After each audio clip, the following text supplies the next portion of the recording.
يسألونك عن الأنفال قل الأنفال لله والرسول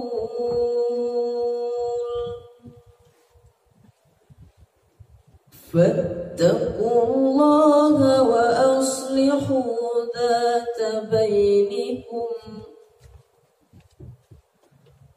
وأطيعوا الله ورسوله إن كنتم مؤمنين.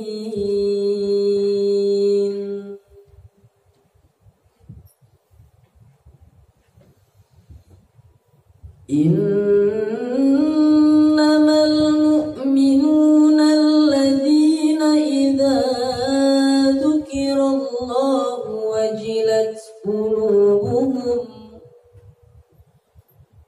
وإذا تليت عليهم آياته زادتهم إيمانا وعلى ربهم يتوكلون.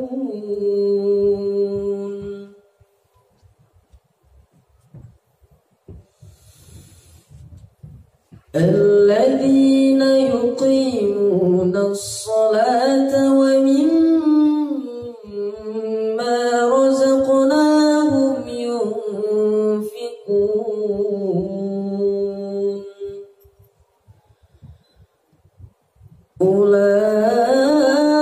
أولئك هم المؤمنون حقا لهم درجات عند ربهم ومغفرة ورزق كريم.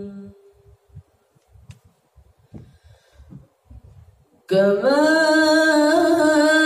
أخرجك ربك من بيتك بالحق وإن فريقا من المؤمنين لكارهون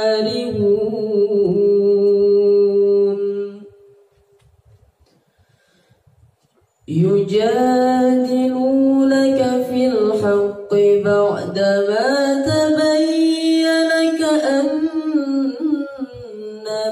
يساقون